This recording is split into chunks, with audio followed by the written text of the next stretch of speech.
Que la paix du Seigneur soit avec vous. Amen. Que la paix du Seigneur soit avec vous. C'est un plaisir pour nous de conclure cette soirée par la grâce de Dieu. Nous avons été édifiés depuis jeudi et aujourd'hui, nous allons, avec la grâce de Dieu, mettre un terme avec à cette série de prédications. J'aimerais prendre le temps de vous présenter mon épouse et mes jumeaux. Je leur demande de se mettre debout. Gloire à Dieu. C'est la sœur Yvelon Barret, c'est Kevin et Keisha. Donc c'est moi qui suis le gestionnaire de cette famille. Nous en remercions le Seigneur. Merci, mettez-vous. Alors je vais prendre le temps, une fois de plus, de saluer l'ange de l'église. Il s'agit du pasteur Paul Messou, que le Seigneur puisse vous bénir. Je salue également tous mes collègues pasteurs qui sont dans la salle et je salue l'assemblée dans son ensemble. Puisse Dieu vous faire grâce, puisse Dieu vous bénir. Je vais prendre le temps d'explorer avec vous deux textes en lien avec le thème. Le premier que vous connaissez si bien, Jean 11, verset 40, qui dit « Ne t'ai-je pas dit que si tu crois, tu verras la gloire de Dieu ?» Le deuxième texte, Exode 33, verset 17 à 19, « L'Éternel dit à Moïse, je ferai ce que tu me demandes, car tu as trouvé grâce à mes yeux et je te connais par ton nom. » Moïse dit, « Fais-moi voir ta gloire. » L'Éternel répondit, « Je ferai passer devant toi toute ma bonté et je proclamerai devant toi le nom de l'Éternel. Je fais grâce à qui je fais grâce et miséricorde à qui je fais miséricorde. » Ne t'ai-je pas dit que si tu crois, tu verras la gloire de Dieu? J'ai eu le privilège de disséquer le texte pour pouvoir mieux le comprendre. Nous avons vu que le texte avait plusieurs moutures. La première mouture, c'était le « ne t'ai-je pas dit », c'est-à-dire que la situation devant laquelle se retrouve Marthe et ses témoins est une situation pour laquelle il y a eu déjà une provision par la parole. Jésus a déjà fait des déclarations qui devaient faire en sorte que Marthe, devant cette situation, pouvait montrer une certaine stabilité. N'est-ce pas? Celui qui croit en moi, disait Jésus, vivra quand même il serait mort. Et nous avons vu qu'il y a une rupture souvent dans notre manière de concevoir l'évangile et de vivre l'évangile. Des fois, nous connaissons le texte, mais la réalité qu'aborde le texte, lorsque nous l'affrontons, nous nous comportons de manière étrangère au texte. N'est-ce pas? C'est comme si nous ne connaissions pas la parole, nous ne connaissions pas la vérité, parce que la situation est beaucoup plus importante pour nous lorsque nous sommes devant elle. Alors, Jésus disait, ne t'ai-je pas dit? Et nous avons vu l'autorité de la personne qui parle. Peut-être si je disais, ne t'ai-je pas dit, ça ne signifierait pas grand-chose. Mais Jésus qui dit, j'ai dit, c'est quelque chose d'extraordinaire. Et nous avons vu, même dans la Genèse, il était celui qui disait les choses qui arrivaient, n'est-ce pas? L'ensemble de la création, c'était un Dieu dit, Dieu dit, Dieu dit, Dieu dit. Et dans Colossiens, nous saurons, car en lui ont été créées toutes les choses qui sont sur la terre et sous la terre. Donc, Jésus était le créateur de tout. Maintenant, regardez cet homme dans sa plénitude. Alléluia. Jésus, plein d'autorité, était devant Marie. Mais Marie ne comprenait pas. Parce que ce que Marie voulait, c'était que Jésus soit là avant que son frère mourût.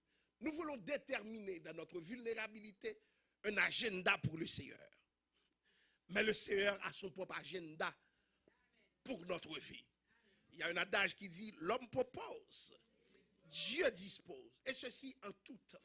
Donc Dieu n'évolue pas dans des sphères où il peut être pressuré. Dieu n'est pas pressé par le temps. Nous avons vu aussi Jésus laisser s'écouler combien de jours?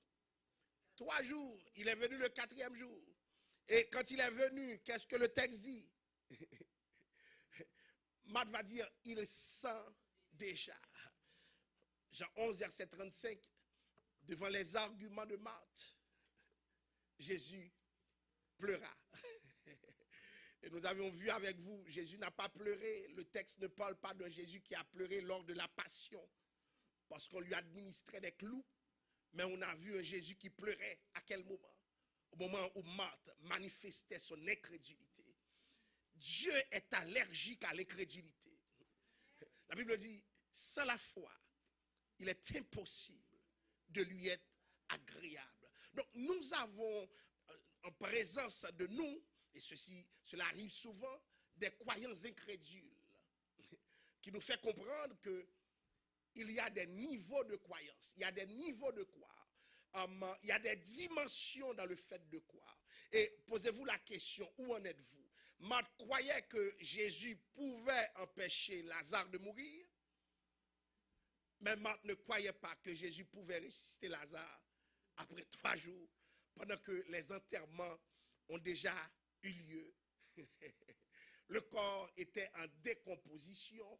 Cela paraissait carrément impossible. Ce qui est impossible à l'homme est possible à Dieu. Il est le Dieu de l'impossible, bien-aimé. Alléluia. Il est le Dieu de l'impossible. Et c'est pourquoi nous sommes là. Je ne sais pas si vous avez déjà vécu des situations où vous pensez que c'était la fin et puis le Seigneur est intervenu à main forte et à bras étendus et vous avez vu un revirement de la situation. Comprenez bien l'argument de Marthe, il sent déjà.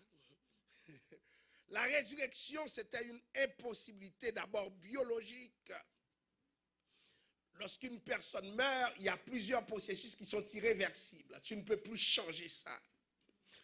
Tout retour à la vie par des moyens naturels devient impossible. Après 4 jours, ce n'est pas n'importe quelle décomposition, c'est une décomposition avancée. Donc, il y a impossibilité de composer avec une résurrection. Écoutez, il y a ce qu'on appelle la rigidité cadavérique.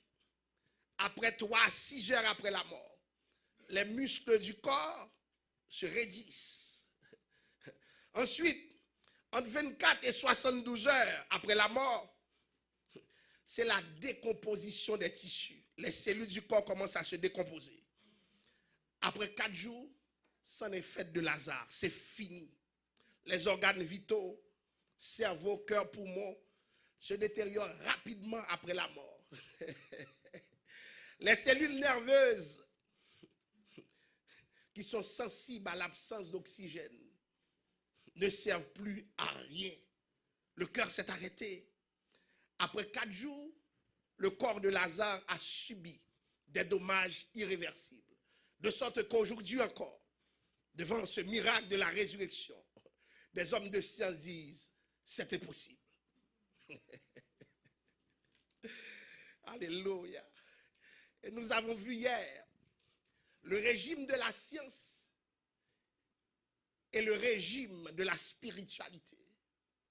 La science possède comment? Il faut la preuve pour croire. Mais l'évangile qu'on possède comment? Il faut croire d'abord. Dieu apportera la preuve ensuite. Et souvent Dieu ne veut pas apporter de preuve. Tu crois. Il y a des choses jusqu'à présent que je ne comprends pas et que je ne comprendrai jamais. Mais je crois. Vous pouvez débattre, illustrer n'importe quoi pour me montrer que c'est faux, mais je continue de croire. Parce que de la spiritualité, ce n'est pas le régime de la preuve. Alléluia. La preuve, c'est toujours un si Dieu veut. Il y a tellement de mystères, chers amis. C'est un si Dieu veut. Donc devant le dommage irréversible qu'a subi le corps de Lazare, même Marthe n'a pas besoin d'être un intello pour dire c'est impossible. C'est une impossibilité même absolue. Parce que les organes vitaux ont des problèmes. Et bien, mes chers amis, ce miracle-là, que j'ai analysé encore, ce n'est pas n'importe quel miracle. Lazare est mort de quoi? D'une maladie. Il est fort probable que la maladie ait laissé des séquelles sur le corps de Lazare. Il est mort à cause d'une maladie. Maintenant, si tu lui demandes de revenir à la vie, il devra revenir encore malade. Parce que ça prendrait un autre miracle pour sa guérison. Alléluia. Mais quand Jésus dit Lazare sort, alléluia. Non seulement les tissus se reconstituent, alléluia. Le cerveau, les autres organes vitaux se reprennent. Par je ne sais quel miracle. Mais aussi les maladies, tout ce qui a été une séquelle de son corps. Alléluia. On t'a abandonné le corps pour que Lazare sorte et se mette à marcher. Et j'aimerais vous dire, ce n'est pas une réanimation, parce que la science peut réanimer les gens. C'est une résurrection. Dieu seul peut faire cela. Mais Marie disait, devant l'irréversible, est-ce que c'est possible? Si tu crois, tu verras la gloire de Dieu. La question ne t'ai-je pas dit, on avait vu cette question rhétorique, c'est-à-dire Jésus ne veut pas de réponse. Jésus veut juste dire, alléluia, ce que je t'ai dit là est toujours valable dans ce que tu vis. Si tu crois, tu verras la gloire de Dieu.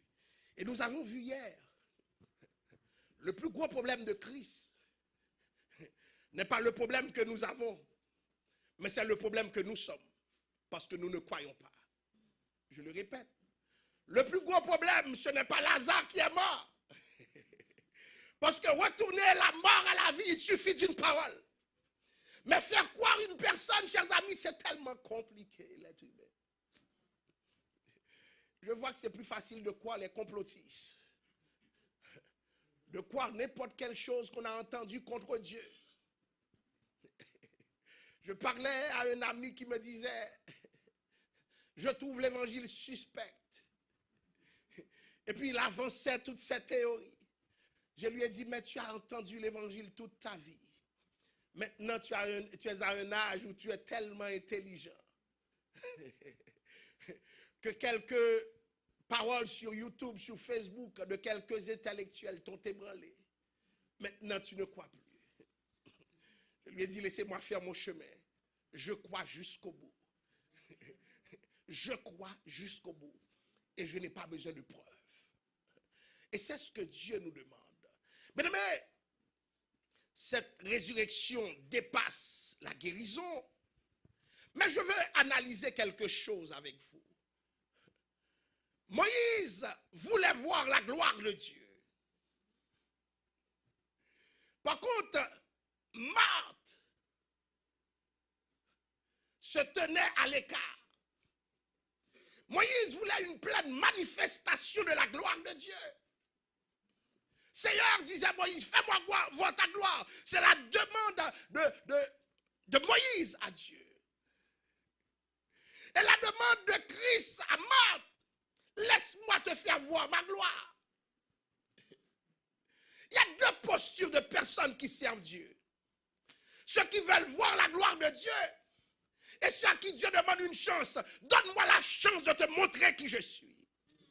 Ceux qui disent, Seigneur, je veux te voir, même au prix de ma vie. Car Dieu disait à Moïse, personne ne peut me voir et vivre. Moïse était déterminé. Si ça prenait que Moïse meure, Moïse allait mourir. Mais il mourrait en voyant la gloire de Dieu. Mais Marthe ne croyait pas. Donc Dieu mettait à Moïse des limites. Parce que Dieu ne veut pas que Moïse meure. Marthe elle-même met des limites à Dieu. Parce que Marthe ne croit pas que Dieu peut faire tout cela. Bien-aimés, où êtes-vous avec votre croyance? Où êtes-vous avec votre croyance? Est-ce que vous êtes prêts pour voir la gloire de Dieu? Ce n'est pas une théorie, bien-aimé. La gloire de Dieu est bien réelle.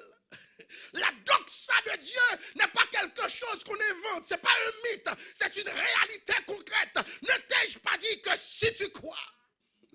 Moïse a vu ma gloire, la manifestation de ma gloire céleste. Alléluia. Maintenant, je veux pour toi une manifestation de ma gloire terrestre. Tu n'es même pas prête à le voir. Mais comment peux-tu voir les choses plus importantes comme la résurrection finale si tu ne peux pas croire en ce moment que je peux faire au-delà de ce que tu penses? Parce que le miracle de Lazare n'est rien comparé au miracle qui sera fait plus tard, quand la Bible dit, à un signal donné, à la voix d'un archange, alléluia, au son de la trompette de Dieu. Les morts en Christ ressusciteront premièrement, et nous les vivants qui serons restés, nous serons transformés en un corps glorieux. Pour faire quoi? Pour aller à la rencontre du Seigneur dans les airs. Il y a des ossements partout, dans beaucoup de tombeaux. Plusieurs m'ont devancé, sont partis avant moi. Alléluia. Au son de la trompette, c'était comme si Dieu leur disait, sortez. Et puis ils sortiront victorieux avec notre corps. Alléluia. Est-ce que vous rendez grâce à Dieu? C'était une manifestation terrestre de quelque chose de transcendantal. Ça veut dire que tu dois te préparer à vivre cela, mais pour comprendre cela, je te donne un avant-goût dans le présent. Il y a des gens qui ne sont même pas capables de vivre cet avant-goût. Il y a des choses que Dieu veut faire. Il faut que tu vois sa gloire. Il faut que tu vois sa gloire. Parce que depuis que tu vois la gloire de Dieu, tu as une autre interprétation du monde. La gloire de Dieu te transforme. On a vu Moïse transformé par l'expression de la gloire de Dieu, n'est-ce pas? Lorsque Moïse descendait la montagne, puisque Moïse avait vu la gloire, le peuple ne pouvait pas supporter la présence de Moïse. Moïse a dû se voiler à cause de l'expression de la gloire. Alléluia. Mais c'est rien comparé à ce que Dieu demande à Marthe. C'est une petite résurrection, Marthe. Tu l'as trouvé trop grand. Alléluia. C'est rien de ce que Dieu va faire plus tard à Étienne. La Bible dit, pendant qu'on lapidait Étienne, qu'est-ce qui s'est passé? Étienne fut plongé dans une extase. Et puis Étienne va pousser un mot qui bouleverse la théologie biblique. Il a dit, je vois le Fils de Dieu. Comment? Debout. La manière dont on parlait du Fils de Dieu avant, c'était assis. L'un des exemples, Jésus lui-même disait, est-ce que c'était à Hérode ou bien qui? À Caïphe, je ne me rappelle plus. Désormais, tu verras le Fils de l'homme assis à la droite de Dieu. Conformément au Somme 2, assieds-toi à ma droite jusqu'à ce que je fasse de tes ennemis, quoi? Ton marchepied. Mais Étienne, alléluia, pendant qu'on lapidait Étienne, Étienne va voir une gloire plus grande que la lapidation, plus forte que la douleur provoquée par la lapidation. Je vois le Fils de l'homme, non pas assis, mais comment? C'est-à-dire prêt à m'accueillir dans sa gloire, dans une position différente de ce qu'il a dit à Caïphe. Parce que s'il est assis dans sa gloire, c'est pour me juger, mais s'il est debout, c'est pour m'accueillir. Je vois le Fils de l'homme debout. Personne n'a vu cela avant. Eh bien, bien-aimé, je ne sais pas ce que vous vivez, mais lorsque la gloire de Dieu se manifeste, le registre change. Le registre change. C'est plus fort que n'importe qui. Alors, n'importe quoi. Et c'est pour cela, chers amis, ne limitons pas la révélation de la gloire. Faites tout. Dépassez-vous. Dépassez vos croyances, vos mentalités. Alléluia. Cessez de tout rationaliser. Alléluia. Parce qu'avec Dieu, on ne connaît jamais assez. Il faut toujours accepter qu'on compose avec une part de mystère. Il y a des choses que je ne comprendrai jamais, car ma connaissance, elle est partielle. Alléluia. Donc Dieu est Dieu, c'est lui qui connaît toutes choses. Toi, tu ne connais rien du tout. Tu ne peux connaître que dans les limites fixées, établies par Dieu. Mais souvent, nous parlons comme si nous connaissions tout. Quand je vois les hommes dans leur orgueil parler de Dieu, poser des limites à Dieu. Et puis je regarde Dieu dans l'éternité, en train de rire des hommes, en train de se moquer d'eux, parce que les hommes pensent connaître, parce qu'ils sont avancés, parce qu'ils ont des diplômes. Écoutez, chers amis, nous voulons une foi sans limite humaine, pour que la gloire soit accessible. Vous comprenez? Vous voulez voir la gloire de Dieu? Ne posez pas de limite à Dieu.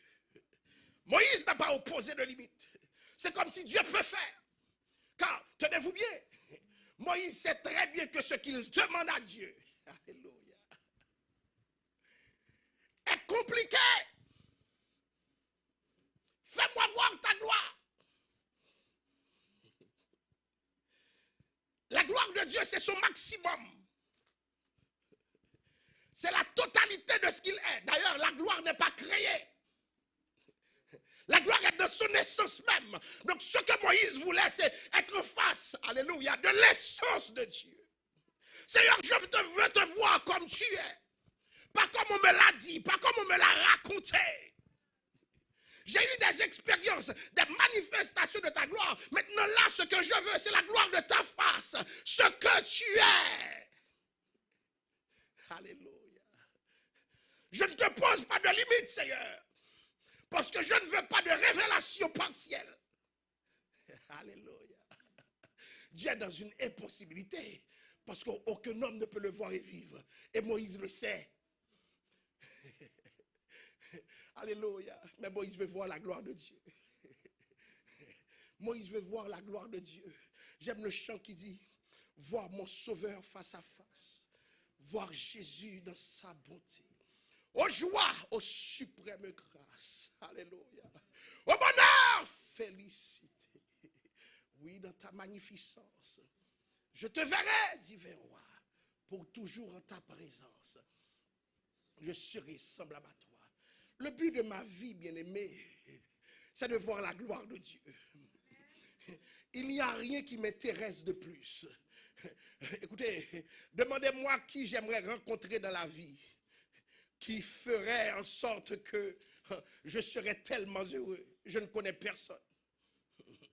Qu'il soit grand, alléluia, qu'il soit roi, qu'il soit prince, peu importe, comme dit l'auteur du chant, quelque grand que soit un homme, qu'il soit prince ou qu'il soit roi. Alléluia. Moi, il y a une seule personne qui m'intéresse. C'est Christ. J'aimerais voir sa gloire. J'aimerais voir sa gloire. Pourtant, Marthe, Christ va manifester une partie de sa gloire. Mais tu es tellement incrédule, tu risques de passer à côté.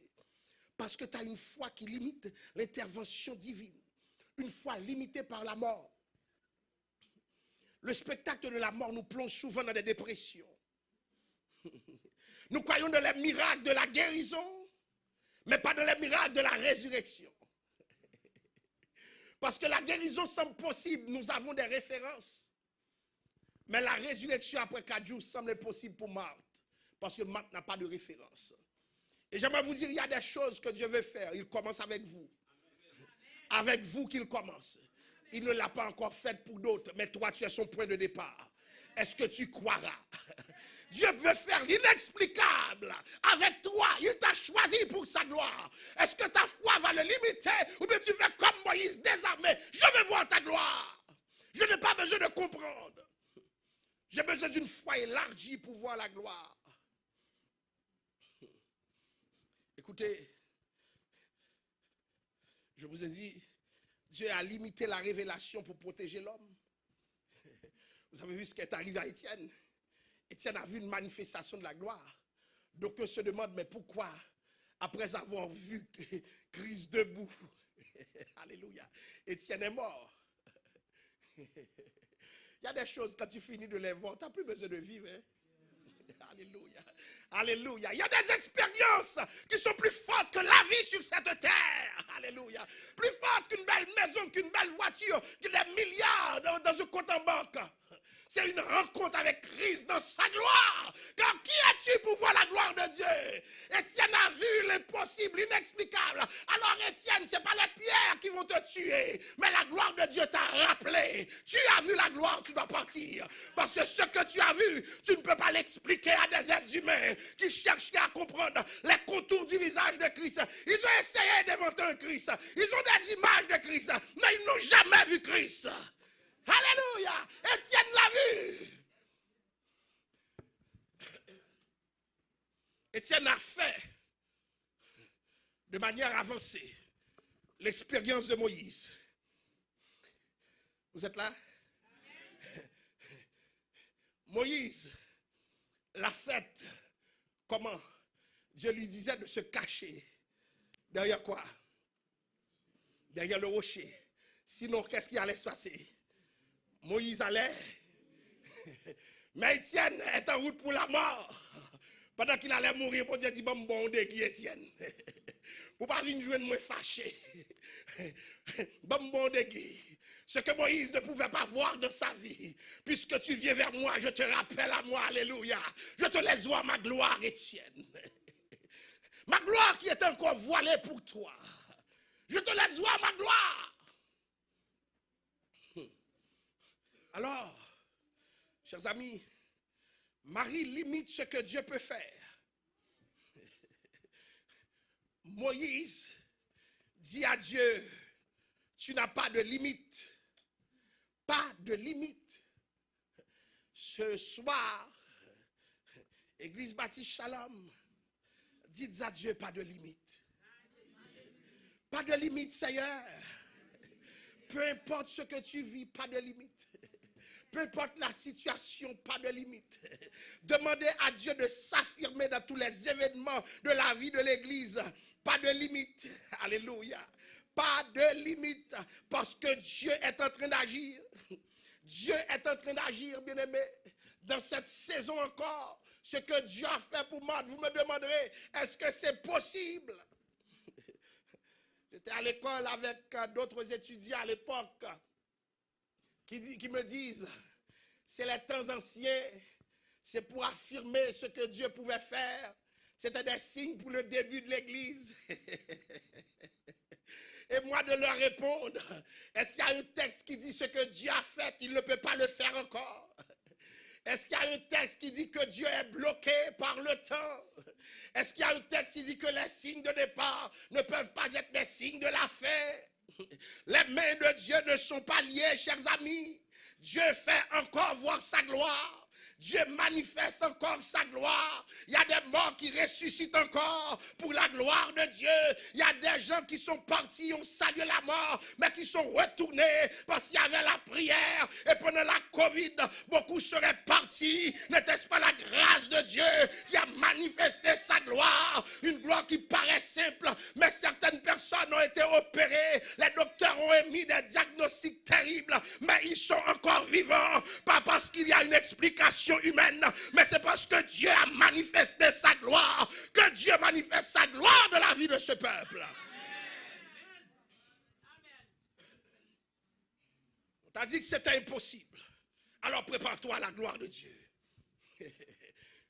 Parce que le terme impossible veut dire que l'homme a épuisé ses ressources, que l'homme a épuisé ses moyens. Alors les moyens de Dieu sont à l'œuvre maintenant. Est-ce que vous comprenez cela? C'est un privilège quand l'homme te dit, c'est fini. Alors c'est à ce moment que Dieu seul peut écrire son témoignage. Parce que tant aussi longtemps que tu crois que l'homme peut faire, que tu crois qu'un prophète peut faire, que tu crois qu'un apôtre peut faire, un pasteur peut faire, Dieu n'a pas l'intention d'agir. Maintenant, quand tu sais que c'est Dieu seul qui peut faire et que ce n'est pas un truc, mais c'est la grâce de Dieu, c'est la gloire de Dieu, alors Dieu devient compétent dans les événements de votre vie. Oui, bien-aimé. Oui. Ne t'ai-je pas dit que si tu crois, tu verras la gloire de Dieu? Si tu crois, seulement si tu crois. Mais que c'est difficile de croire. Que c'est difficile de croire, bien-aimé. Parce que souvent croire implique, je le disais dans mes autres sermons, de désapprendre. Alléluia. Parce que Dieu a un fonctionnement qui personnellement me trouble. Dieu te demande de quoi dans une chose, et puis Dieu t'apporte la preuve contraire. Maintenant, il y a une tension. Comment croire dans une chose pendant que j'expérimente le contraire? Si Jésus prend la marque de résurrection, et puis Jésus vient dans le délai de Jésus et Lazare est mort, ils ont déjà vu cela. Mais après 3 jours, il y a même des gens, ce qu'on appelle les pleureurs professionnels, qui sont là pour venir consoler. Écoutez, on a déjà accepté que c'est fini. Alléluia. Mais Dieu n'a pas encore dit son dernier mot. Jusqu'à quel point tu serais prêt à laisser Dieu parler? Lorsque ton grand savoir te fait croire que c'est impossible. Vous savez combien de prières qui n'ont pas été faites pour solliciter l'intervention divine? Parce que des croyants se disent, ah, Dieu ne peut pas faire ça. Ou bien Dieu ne va pas faire ça sur moi. Vous savez combien de fois Dieu n'est pas intervenu? Ce n'est pas parce qu'il n'est pas compétent. C'est parce qu'il a trouvé trop d'incrédulité. Nous n'avons pas vu la gloire de Dieu venir. Parce que notre incrédulité nous bloque. Et c'est pour cela que je vous demande de débloquer Dieu dans vos vies. Débloquer Dieu qui veut se révéler. Par la gloire liée à la foi. Si tu crois, tu verras la gloire de Dieu. Une manifestation visible de sa présence, de sa puissance. Dans la Bible, quand on parle de la gloire de Dieu, cela se manifeste par des actes puissants, miraculeux, inimitables par le diable. C'est la révélation directe de sa présence. La gloire de Dieu change les temps, les circonstances. La gloire de Dieu nous montre qui Dieu est. Bien-aimés, nous avons la réponse à la totalité de nos problèmes. Je vais vous dire, dans tout ce que Dieu peut faire pour l'homme, il n'y a rien qui soit supérieur à sa gloire. Je vais finir. Au dernier jour, le plus grand cadeau que Dieu offrira à l'église. Vous savez c'est quoi? Ce n'est pas le ciel. Parce que le ciel est créé. Le ciel et la terre sont des créations de Dieu. Le plus grand cadeau que Dieu donnera à l'homme, c'est quoi d'après vous? La Bible dit, nous serons transformés en quoi? En un corps glorieux. Sa gloire. Alléluia. Sa gloire. Sa gloire. C'est le plus grand cadeau que tu puisses avoir. Pourquoi tu te bloques quant à l'expression de sa gloire? Laisse la gloire de Dieu informer toutes les dimensions de ta vie. Sois comme Moïse qui demande à voir la gloire. Et non comme Marc qui limite la gloire. Sois comme Moïse. Dieu dit à Moïse, non, non, tu es trop pressé, Moïse. Je ne peux pas te répondre parce que tu es vivant. J'ai pressé ce message des années de cela pour dire ce que Moïse a demandé à Dieu était impossible. Parce que Moïse était en vie. Mais qu'est-ce que Dieu avait dit à Moïse dans le texte? Demande-moi quoi? Ce que tu veux. Qu'est-ce que Moïse voulait? Voir la gloire de Dieu. Est-ce que Moïse a vu exactement ce qu'il voulait? Est-ce que Dieu a menti à Moïse qui lui a demandé? Alléluia. Dieu va répondre Moïse en 2 temps. Le premier temps, tu te caches derrière le rocher.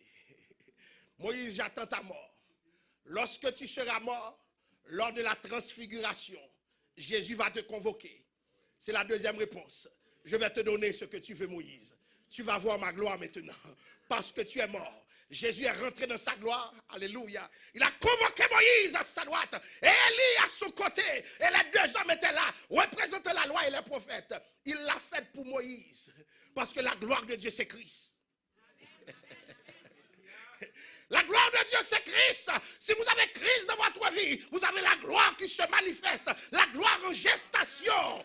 Et lors de la transfiguration, la gloire de Dieu s'est manifestée. Pierre et les autres ont dit, nous voulons dresser trois tentes parce qu'ils chantaient la manifestation de la gloire. Moïse, ce que tu ne pouvais pas voir, tu te cachais derrière le rocher. Maintenant, le rocher se met à te parler, Moïse. Je te réponds, voilà ma gloire. Tu vois ma gloire. Dieu a pris 2000 ans pour répondre à un homme. Il l'a répondu en combien de temps? 2 temps. L'une de manière partielle et l'autre plus tard, dans la transfiguration, de manière totale. Parce que Moïse savait ce qu'il voulait. Moïse savait qu'il voulait voir Dieu lui-même dans son essence. Et comme Moïse est mort, parce qu'il est allé dire à Josué, Moïse, mon serviteur, est mort. Maintenant tu es mort, Moïse. Je peux te convoquer depuis le séjour des morts. Alléluia. Alléluia. L'ennemi a cherché le corps de Moïse, il ne l'a pas trouvé. Mais lors de la convocation par Christ pour la transfiguration, parce que Christ a un rendez-vous avec Moïse, tu ne seras plus derrière le rocher pour voir ma gloire. Tu seras devant moi et je vais causer avec toi. Alléluia. Est-ce que nous bénissons le nom du Seigneur de la salle? Est-ce que nous bénissons le nom du Seigneur de la salle? Je veux voir ta gloire, Seigneur. Je veux voir ta gloire. Et Dieu ne ment jamais. Si tu crois, tu vas voir la gloire. Moïse a cru. Moïse l'a vu totalement. Et je crois aujourd'hui, un jour je serai au ciel avec lui. Alléluia. Vous avez des gens qui ont besoin d'Abraham, Isaac. Moi, ça n'a pas été ici. Paul, Timothée. Ça y a cherché à lui, m'a cherché tout. La gloire de Dieu. La gloire. J'ai besoin de sauver la premièrement.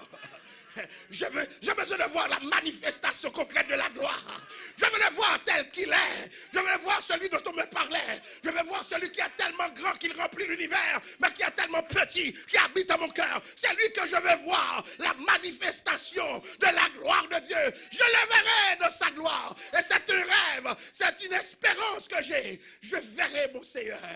Alléluia. Seigneur, je te rends grâce de cette salle pour ta gloire. Manifeste ta gloire dans cette assemblée. Peuple de Dieu, le Dieu de gloire qui se manifeste dans votre vie, dans vos cœurs, dans vos pensées, dans vos projets. Dieu est grand.